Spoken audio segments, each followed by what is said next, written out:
ಓಂ ನಮೋ ಭಗವತೆ ವ್ಯಾಸಾಯ. ಕಾಲೇನ ಮೀಲಿತದೃಶಾಮವಮೃಶ್ಯ ನೃಣಾಂ ಸ್ತೋಕಾಯುಷಾಂ ಸ್ವನಿಗಮೋ ಬತ ದೂರಪಾರಃ ಅವಿರ್ಹಿತಸ್ತ್ವನುಯುಗಂ ಸಹಿ ಸತ್ಯವತ್ಯಾಂ ವೇದದ್ರುಮಂ ವಿಪಟಶೋ ವಿಭಜಿಷ್ಯತಿ ಸ್ಮ. ಅಥಾತಃ ಅಸ್ಮಿನ್ ದ್ವಿತೀಯೇ ಸ್ಕಂಧೆ ಸಪ್ತಮೇ ಅಧ್ಯಾಯೇ ಷಟ್ತ್ರಿಂಶತ್ ಸಂಖ್ಯಾಕೇನ ಶ್ಲೋಕೇನ ಎರಡನೇ ಸ್ಕಂಧದ 7ನೇ ಅಧ್ಯಾಯದ 36ನೇಯ ಶ್ಲೋಕೇನ ಭಗವತಃ ವೇದವ್ಯಾಸಸ್ಯ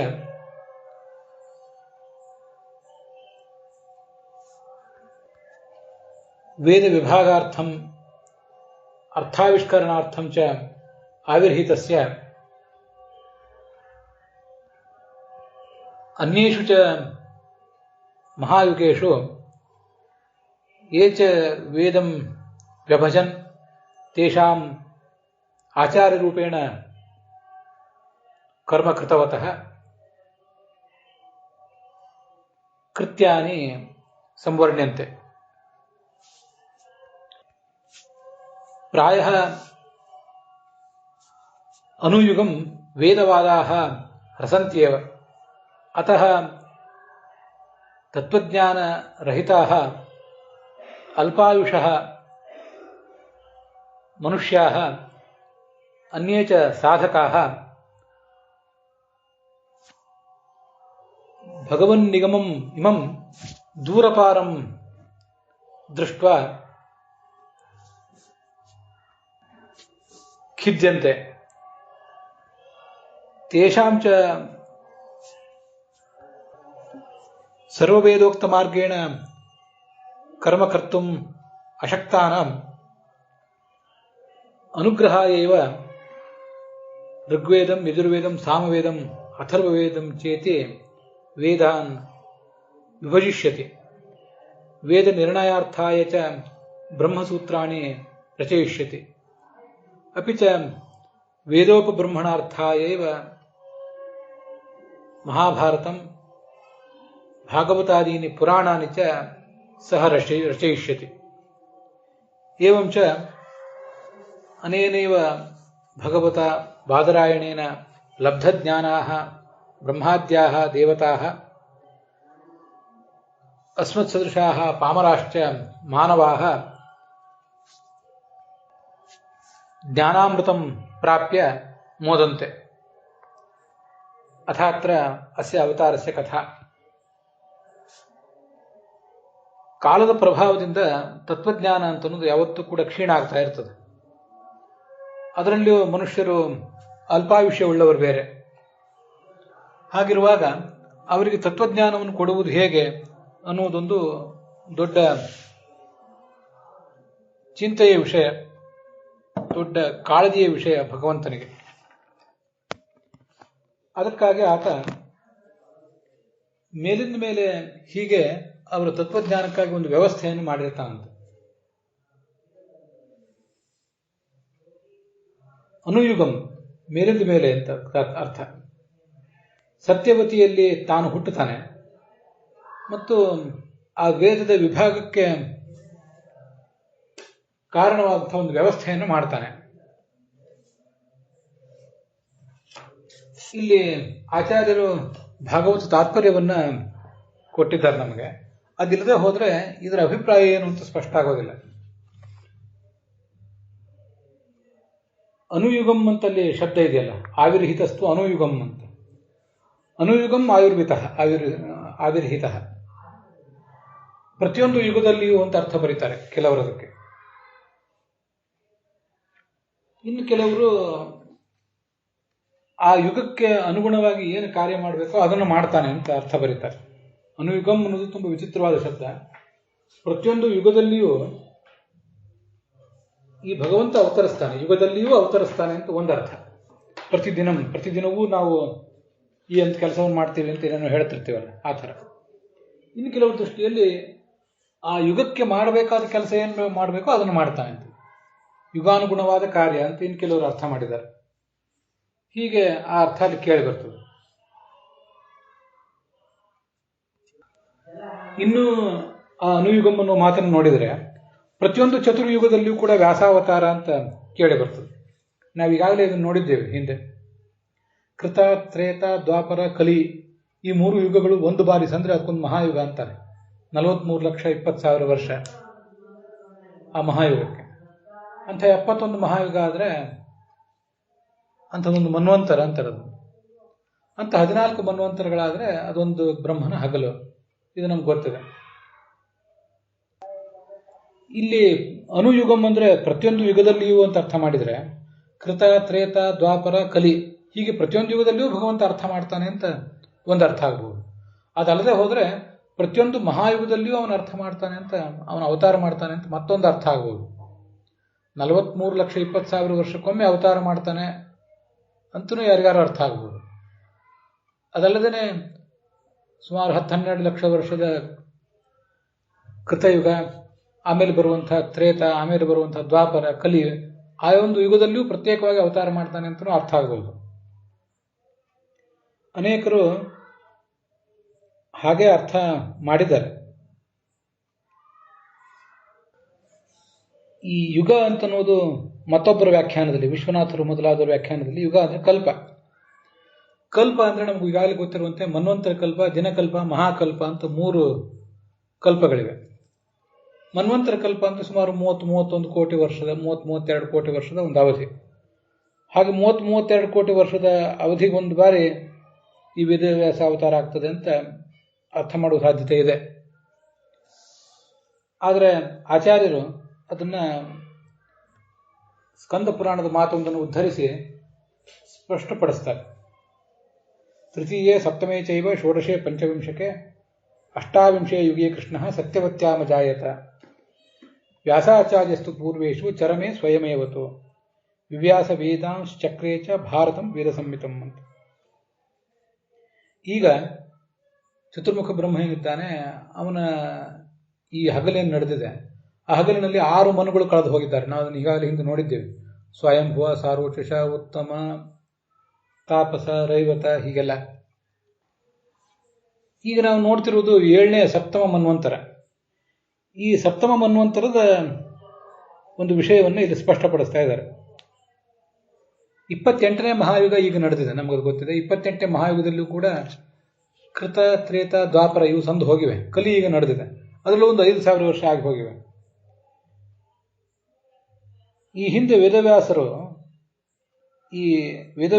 ಈ ವಯೋಸುತ ಮನ್ವಂತರದಲ್ಲಿ 3ನೇ ಮಹಾಯುಗದಲ್ಲಿ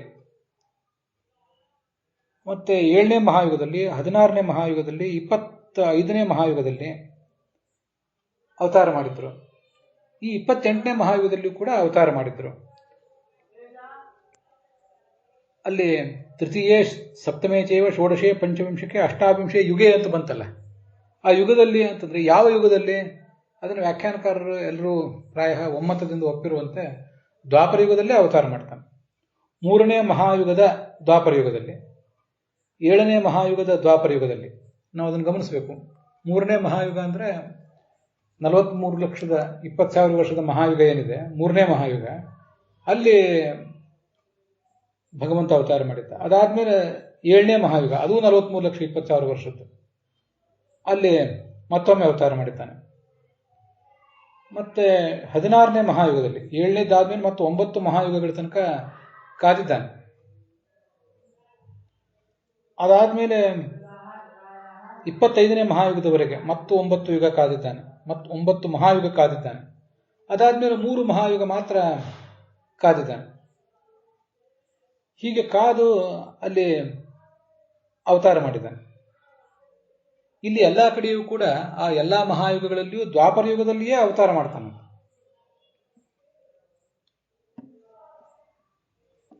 ಕೃಷ್ಣ, ಈ ಭಗವಂತ, ವೇದವ್ಯಾಸರಿಗೂ ಕೂಡ ಕೃಷ್ಣ ಅಂತಂತಾರೆ, ವಾಸಿಷ್ಠ ಕೃಷ್ಣ ಅಂತಾರೆ, ನಮಗದು ಗೊತ್ತಿದೆ. ಆ ಭಗವಂತ ವೇದವ್ಯಾಸರು ಸತ್ಯವತ್ಯ ಮಜಾಯತ 3ನೇ, 7ನೇ, 16ನೇ, 25ನೇ ಮತ್ತು 28ನೇ ಮಹಾಯುಗದಲ್ಲಿ, ದ್ವಾಪರ ಯುಗದಲ್ಲಿ ಅವನು ಸತ್ಯವತಿಯಲ್ಲಿ ಹುಟ್ಟಿದ. ಇದೊಂದು ಸ್ವಾರಸ್ಯದ ಸಂಗತಿ. ಈ 5 ಮಹಾಯುಗಗಳಲ್ಲೂ ಕೂಡ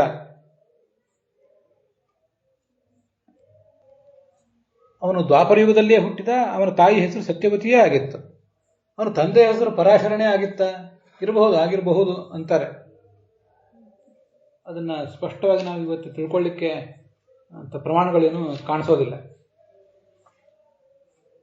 ಆದರೆ ಆ ಹಿಂದಿನ 4 ಯುಗಗಳಲ್ಲಿಯೂ ಈ ಯುಗದಲ್ಲಿಯೂ ಅವನು ಅವತರಿಸಿದ್ರು ಕೂಡ ಅವನು ಏನೇನು ಮಾಡಿದ ಕಾರ್ಯ ಅಂದರೆ, ವ್ಯಾಸಾಚಾರ್ಯಸ್ತು ಪೂರ್ವೇಶು, ಈ ಹಿಂದಿನ 3ನೇ 7ನೇ 16ನೇ 25ನೇ ಮಹಾಯುಗದಲ್ಲಿ, ದ್ವಾಪರ ಯುಗದಲ್ಲಿ ಇವನು ಹುಟ್ಟಿದ್ದ ಹೌದು. ಆದರೆ ಆವಾಗ ಅವನು ಸ್ವಯಂ ವೇದ ವಿಭಾಗ ಮಾಡಲಿಲ್ಲ. ವೇದ ವಿಭಾಗ ಮಾಡಿದವರು ಬೇರೆ ಜನ, ಕೆಲವರು ಋಷಿಗಳು, ಇವನು ಶಿಷ್ಯರು. ಅವರಿಗೆ ಇವನು ಆಚಾರ್ಯನಾಗಿದ್ದ ಅಷ್ಟೆ. ಇವನೇ ಮಾಡಿದಂತೆ, ಅದು ವಿಚಾರ ಬೇರೆ. ಆದರೂ ಅವರ ಹೆಸರಿನಿಂದ ಆ ವೇದ ವಿಭಾಗ ಆಗುವಂತೆ ಮಾಡಿಕೊಂಡ ಅಷ್ಟೆ. ಈ ಯುಗದಲ್ಲಿ 25ನೇ ಮಹಾಯುಗದಲ್ಲಿ ಚರಮೇ ಸ್ವಯಮೇವತ್ತು, ತಾನೇ ಆ ವೇದ ವಿಭಾಗವನ್ನು ಮಾಡಿದ. ಚರಮೇ ಸ್ವಯಮೇವತ್ತು ವಿವ್ಯಾಸ ವೇದಾನ್. ಹೀಗೆ ಋಗ್ವೇದ ಇತ್ಯಾದಿಗಳನ್ನು ಮಾಡಿದ್ನಲ್ಲ. ಋಚಾಂ ಪ್ರವರ್ತಕಂ ಪೈಲಂ, ಋಗ್ವೇದಗಳಿಗೆ ಪ್ರವರ್ತಕನನ್ನಾಗಿ ಪೈಲನನ್ನ ನಿಯಮಿಸಿದ. ಯಜುಷಾಂ ಪ್ರವರ್ತಕಂ ವೈಶಂಪಾಯನಂ ಸೂರ್ಯಮೇವಚ. ಯಜುರ್ವೇದ, ಕೃಷ್ಣ ಯಜುರ್ವೇದ ಮತ್ತು ಶುಕ್ಲ ಯಜುರ್ವೇದ ಅಂತ ಎರಡಿದೆ. ಅದರಲ್ಲಿ ಕೃಷ್ಣ ಯಜುರ್ವೇದಕ್ಕೆ ವೈಶಂಪಾಯನರು ಮತ್ತು ಶುಕ್ಲ ಯಜುರ್ವೇದಕ್ಕೆ ಸೂರ್ಯ ಅಂತ ಹೀಗೆ ಇಬ್ಬರನ್ನ ಪ್ರವರ್ತಕರನ್ನಾಗಿ ಮಾಡಿದ. ಆ ಶುಕ್ಲ ಯಜುರ್ವೇದವೇ ಮಾಧ್ಯಂದಿನ ಸಂಹಿತ ಮತ್ತು ಕಾಣ್ವ ಸಂಹಿತ ಅಂತ 2 ವಿಭಾಗವಾಗಿ ಕವಲೊಡೆಯಿತು. ಜೈಮಿನಿ ಋಷಿಯನ್ನ ಸಾಮವೇದಕ್ಕೆ ಪ್ರವರ್ತಕನನ್ನಾಗಿ ಮಾಡಿದ. ವಿಭಾಗ ತಾನೇ ಮಾಡಿದ್ದ, ಅವರವರಿಗೆ ಅದನ್ನು ಮುಂದುವರಿಸಿಕೊಂಡು ಹೋಗ್ರಿ, ನಿಮ್ಮ ಶಿಷ್ಯರಿಗೆ ಹೇಳಿ ಅಂತ ಹೇಳಿದ್ದ ಅಷ್ಟೆ. ಮುಂದೆ ಸುಮಂತು ಅಂತ ಏನು ಮುನಿ ಇದ್ದ, ಅವನನ್ನ ಅಥರ್ವಾಂಗಿರಸ್ ಅಂದ್ರೆ 4ನೇ ವೇದ ಏನಿದೆ ಅದಕ್ಕೆ ಪ್ರವರ್ತಕರನ್ನಾಗಿ ಮಾಡಿದ. ಮತ್ತೆ ಆ ವಿವ್ಯಾಸ ವೇದಾಂತ ಚಕ್ರೇಚ ಭಾರತಂ ವೇದ ಸಂಹಿತಂ ಅಂತಿದೆ. ಚರಮೆ 28ನೇ ಮಹಾಯುಗದಲ್ಲಿ, ದ್ವಾಪರ ಯುಗದಲ್ಲಿ ಈ ವ್ಯಾಸ ಅವತರಿಸಿದ್ನಲ್ಲ, ವೇದಗಳನ್ನು ತಾನೇ ವಿಭಾಗ ಮಾಡಿದ.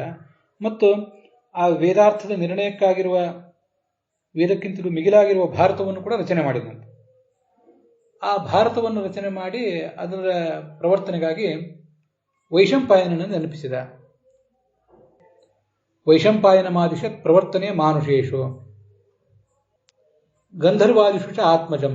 ಗಂಧರ್ವ ಲೋಕದಲ್ಲಿ ಈ ಮಹಾಭಾರತದ ಪ್ರಸಾರಕ್ಕಾಗಿ ತನ್ನ ಮಗ ಶುಕಾಚಾರ್ಯನನ್ನ ನಿಯಮಿಸಿದ.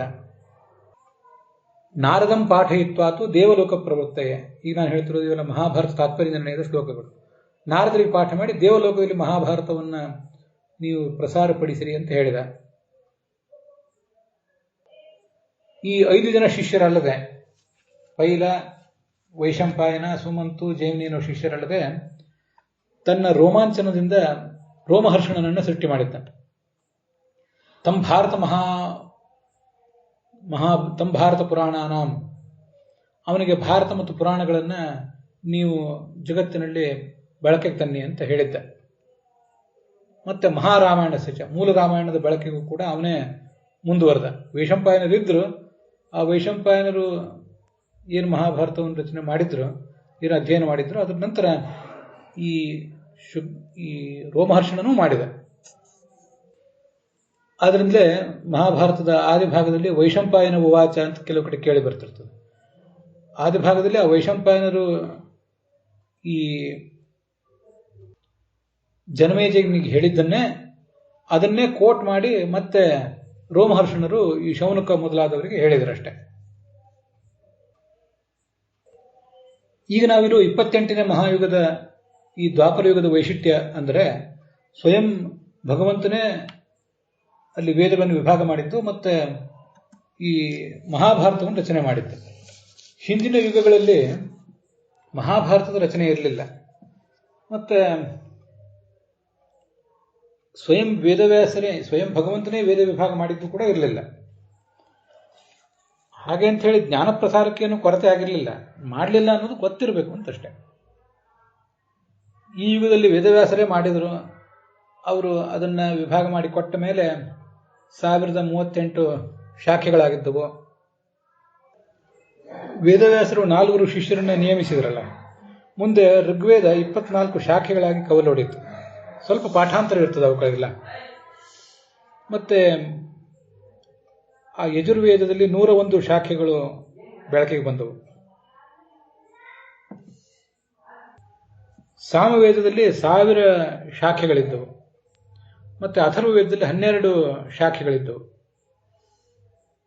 ಇವೆಲ್ಲ ಸ್ವಲ್ಪ ಪಾಠ ಭೇದ, ಟೆಕ್ಸ್ಟಿನಲ್ಲಿ ಸ್ವಲ್ಪ ವ್ಯತ್ಯಾಸ ಇರ್ತದೆ. ಮತ್ತೆ ಸಾಮವೇದಕ್ಕೆ ಸಂಬಂಧಪಟ್ಟಂತೆ ಗಾನದ ರೀತಿ ಬೇರೆ ಬೇರೆ ಇರ್ತದೆ.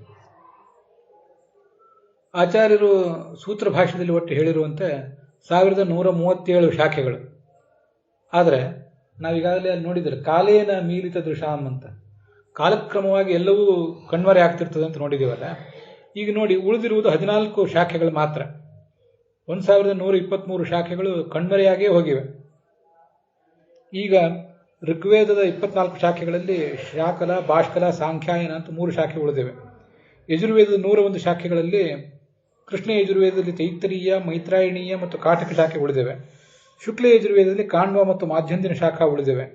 ಸಾಮವೇದದ 1000 ಗಾನ ಪದ್ಧತಿಗಳಲ್ಲಿ ಮತ್ತು ಟೆಕ್ಸ್ಟ್ಗಳಲ್ಲಿ ರಾಣಾಯನೀಯ, ಕೌತುಮ, ಪೈಂಗಿ ಮತ್ತು ಜೈಮಿನಿ ಶಾಖೆಗಳು ಮಾತ್ರ ಉಳಿದಿವೆ. ಅಥರ್ವವೇದದ 12 ಶಾಖೆಗಳಲ್ಲಿ ಶೌನಕ ಮತ್ತು ಪೈಪ್ಪಲಾದ ಶಾಖಾ ಮಾತ್ರ ಉಳಿದಿವೆ. ದೇಶಾದ್ಯಂತದ ನಮ್ಮ ಪರಿಸ್ಥಿತಿ ಇದು. 5000 ವರ್ಷ ಆಗಿದೆ, ಬಹಳ ಆಗಿಲ್ಲ. ಅಷ್ಟರಲ್ಲೇ ಇಷ್ಟೆಲ್ಲ ಹಾವಳಿ ಆಗಿ ಹೋಗಿದೆ.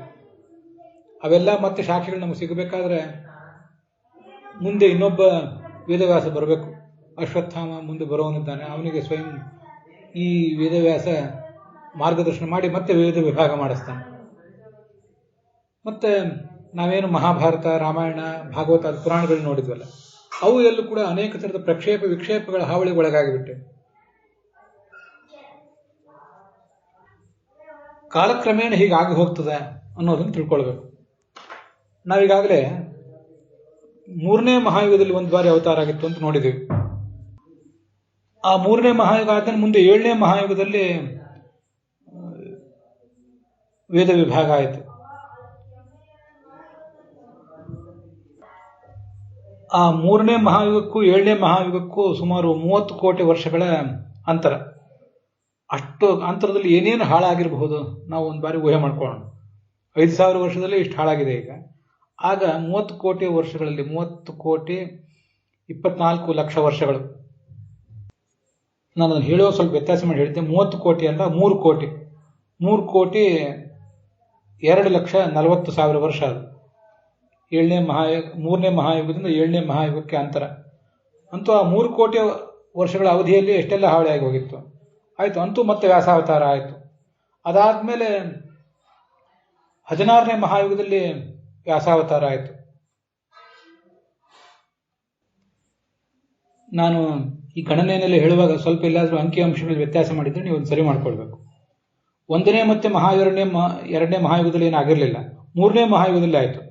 3ನೇ ಮಹಾಯುಗದಲ್ಲಿ ವ್ಯಾಸಾವತಾರ ಆಯಿತು. ಅದಾದಮೇಲೆ 16ನೇ ಮಹಾಯುಗದಲ್ಲಿ ಆಯಿತು. 3 ಆದಮೇಲೆ 7ನೇ ಮಹಾಯುಗದಲ್ಲಿ ಒಮ್ಮೆ ಆಗಿತ್ತು. ಆ 3ಕ್ಕೂ 7ಕ್ಕೂ ಅಂತರ ಎಷ್ಟು? 4 ಮಹಾಯುಗಗಳು. ಅಂದರೆ ಸುಮಾರು 1,72,80,000 ವರ್ಷ. ನಾನು ಆವಾಗ ಒಂದ್ಸರಿ 30 ಕೋಟಿ ಅಂತ ಹೇಳಿದೆ, ಮತ್ತೊಂದು ಬಾರಿ 3 ಕೋಟಿ ಅಂತ ಹೇಳಿದೆ. ಅದು 3ನೇ ಮಹಾಯುಗಕ್ಕೂ 4ನೇ ಮಹಾಯುಗಕ್ಕೂ ಇರುವ ಅಂತರ 1,72,80,000 ವರ್ಷ ಮಾತ್ರ. ಅದಾದಮೇಲೆ 16ನೇ ಮಹಾಯುಗದಲ್ಲಿ ಆಯಿತು. ಇದು ಸುಮಾರು 3,88,80,000 ವರ್ಷ ಆಗ್ತದೆ 16ನೇ ಮಹಾಯುಗಕ್ಕೆ.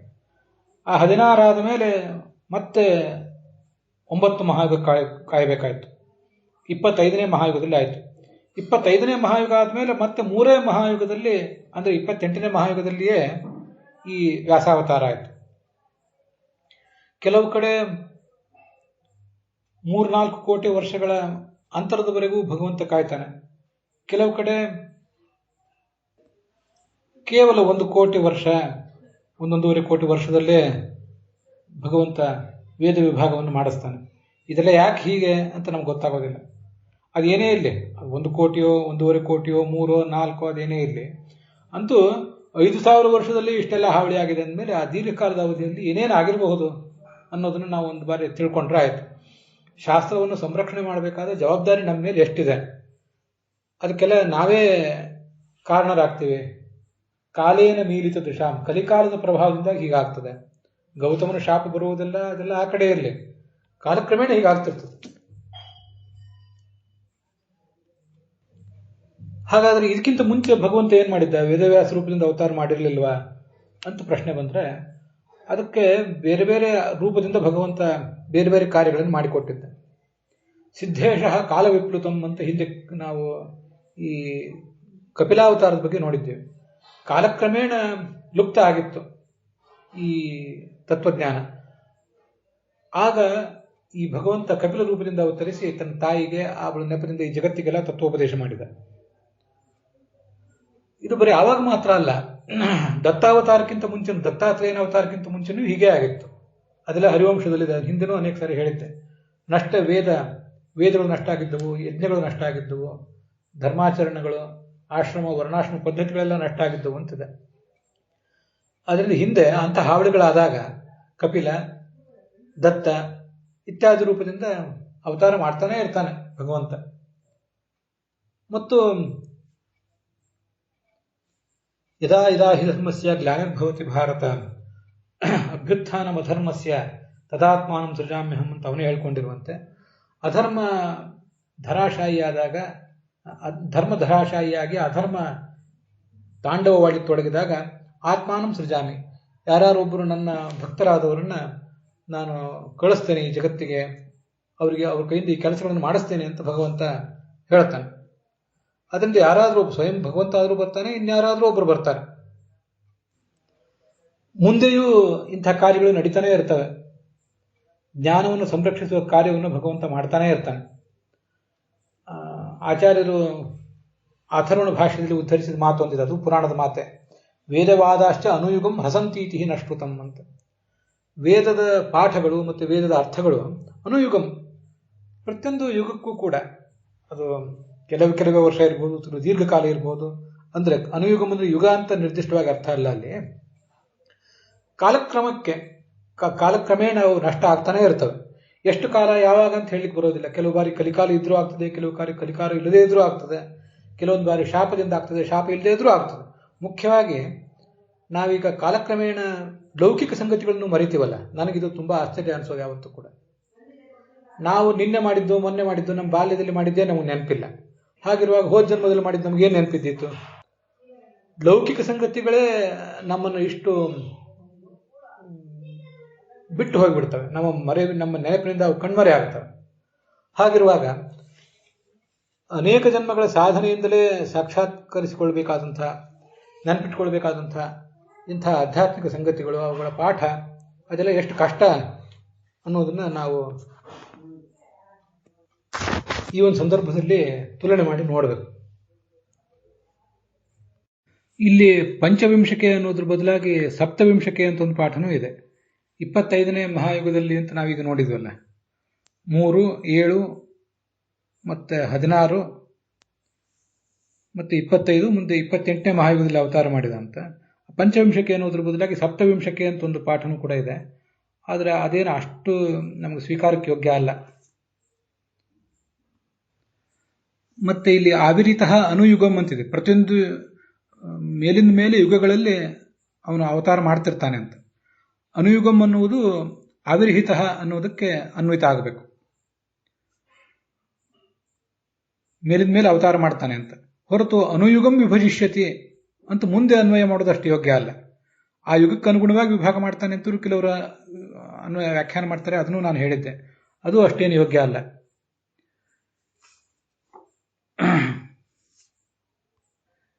ಇದಕ್ಕೆ ಪ್ರಾಚೀನರು ವ್ಯಾಖ್ಯಾನ ಮಾಡಿರುವಂತೆ, ಅನಂತ ತೀರ್ಥರು ವ್ಯಾಖ್ಯಾನ ಮಾಡುವಂತೆ 5, 3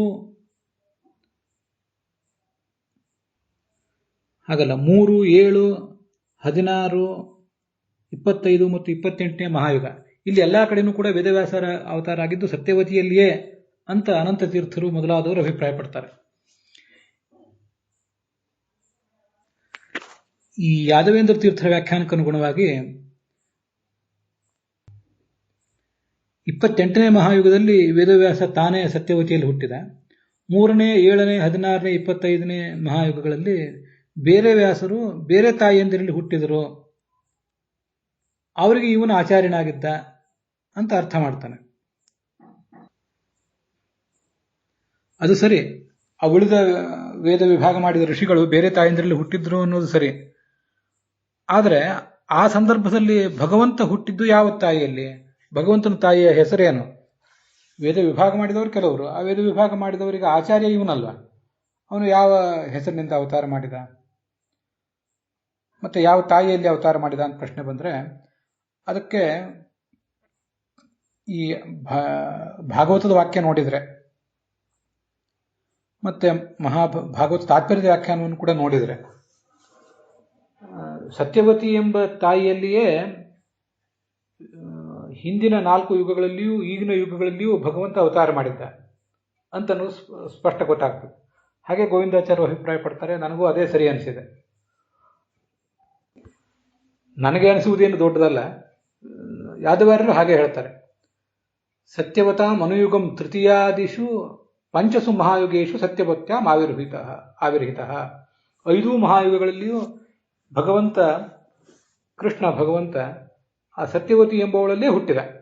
ಅವಳು ಕಂಡ ಪರಾಶರಾಗಿದ್ನೋ ಇದು ಅದೆಲ್ಲ ಗೊತ್ತಿಲ್ಲ, ಅದು ವಿಚಾರ ಬೇರೆ. ಆದರೆ ಮೊದಲ 4 ಮಹಾಯುಗಗಳಲ್ಲಿ ಅವನು ವೇದ ವಿಭಾಗ ಮಾಡಲಿಲ್ಲ. ವೇದ ವಿಭಾಗ ಮಾಡಿದವರು ಬೇರೆ ಋಷಿಗಳು, ಅವರು ಹುಟ್ಟಿದವರು ಬೇರೆ ತಾಯಂದ್ರಲ್ಲಿ ಹುಟ್ಟಿದ್ರು. ಹೀಗೆ ಅರ್ಥ ಮಾಡ್ಕೊಳ್ಬೇಕು. ಆದರೆ 5 ಮಹಾಯುಗಗಳಲ್ಲಿಯೂ ಕೂಡ, ಅದಕ್ಕೆ ಸಂಬಂಧಿಸಿದ ದ್ವಾಪರ ಯುಗಗಳಲ್ಲಿಯೂ ಕೂಡ ಸತ್ಯವತಿ ಎಂಬ ತಾಯಿಯಲ್ಲಿಯೇ ಈ ಭಗವಂತ ಹುಟ್ಟಿದ್ದ ಅನ್ನುವುದಕ್ಕೆ ಬಹಳ ಸ್ಪಷ್ಟವಾದ ಪ್ರಮಾಣ ಏನಿಲ್ಲ. ಈ ಭಾಗವತ ತಾತ್ಪರ್ಯವನ್ನು ನೋಡಿದ ಮೇಲೂ ಕೂಡ ಬಹಳ ಸ್ಪಷ್ಟವಾಗಿ ತೀರ್ಮಾನ ಆಗೋದಿಲ್ಲ ಅಂತಾರೆ ಗೋವಿಂದಾಚಾರ್ಯ. ಆದರೂ ಅವರೂ ಹೇಳುವಂತೆ, ನಾನು ಕೂಡ ಅದನ್ನು ಬಹಳ ಮನನ ಮಾಡಿದ ಮೇಲೆ 5 ಮಹಾಯುಗಗಳಲ್ಲಿಯೂ ದ್ವಾಪರ ಯುಗದಲ್ಲಿಯೂ ಕೃಷ್ಣ ಭಗವಂತ ಸತ್ಯವತಿಯಲ್ಲಿಯೇ ಹುಟ್ಟಿದ. ಮೊದಲ 4 ಮಹಾಯುಗಗಳಲ್ಲಿ ವೇದ ವಿಭಾಗ ಮಾಡಿದವರು ಬೇರೆಯವರು, ಅವರು ಬೇರೆ ತಾಯಂದ್ರಲ್ಲಿ ಹುಟ್ಟಿದ್ರು, ಅವನಿಗೆ ಇವನು ಮಾರ್ಗದರ್ಶನ ಮಾಡಿದ. ಕೊನೆಯ ಮಹಾಯುಗದಲ್ಲಿ 28ನೇ ಮಹಾಯುಗದಲ್ಲಿ ಇವನು ತಾನೇ ವೇದ ವಿಭಾಗ ಮಾಡಿದ, ಮತ್ತೆ ಆವಾಗ ಮಹಾಭಾರತವನ್ನು ರಚನೆ ಮಾಡಿದ.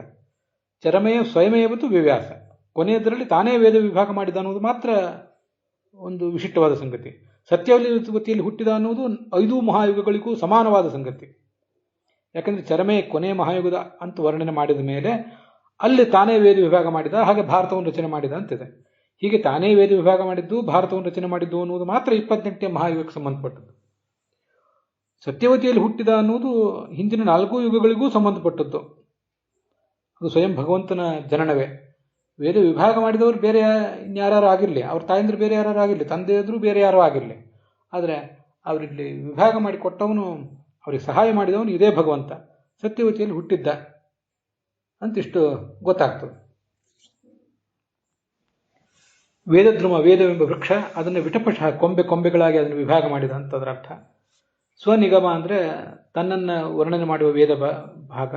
ಅದು ದೂರ ಪಾರಹ, ಅದರ ಇನ್ನೊಂದು ತೀರಕ್ಕೆ ಹೋಗುವುದೇ ಸಾಧ್ಯ ಇಲ್ಲ ಅಂತ ಅನಿಸಿಬಿಟ್ಟಿತ್ತು ಆಗಿನ ಜನರಿಗೆ. ಕಾಲದ ಪ್ರಭಾವ ಬೇರೆ, ಅವರವರ ವೈಯಕ್ತಿಕ ಸ್ವಭಾವದ ಕಾರಣದಿಂದಾಗಿ ಕೂಡ ಹೀಗೆ ಜ್ಞಾನವನ್ನು ಕಳ್ಕೋತಾನೆ ಮನುಷ್ಯ. ಕಾಲ ಕರ್ಮ ತಮೋರುದ್ಧಂ ಅಂತ ಹಿಂದೊಂದು ಕಡೆ ಹೇಳ್ತಾರೆ.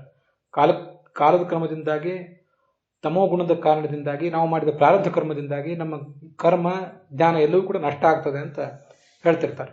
ಹಾಗಾದಾಗ ಭಗವಂತ ಇಂಥ ಒಂದು ವ್ಯವಸ್ಥೆಯನ್ನು ಮೇಲಿನ ಮೇಲೆ ಮಾಡಬೇಕಾಗ್ತದೆ. ಅದನ್ನು ಇವತ್ತಿನ ದಿವಸ ನಾವು ನೋಡಿದ್ದೀವಿ. ಅಲ್ಲಿಗೆ ಈ ಭಾಗ ಸಮಾಪ್ತ ಆಗಿದೆ. ಹುಸಿಯ ನಾಡಿ ಹೊಟ್ಟೆ ಹೊರೆವ ವಿಷಯದಲ್ಲಿ ರಸಿಕನೆಂದು ಹುಸಿಗೆ ಹಾಕಿದಿರೋ ಇನ್ನು ಋಷಿಕೇಶನೇ, ಈಶನಿನ್ನ ಚರಣ ಭಜನೆ ಆಸೆಯಿಂದ ಮಾಡುವೆ, ದೋಷ ರಾಶಿ ನಾಶ ಮಾಡು ಶ್ರೀಶಕೇಶವ. ಶ್ರೀಕೃಷ್ಣಾರ್ಪಣ.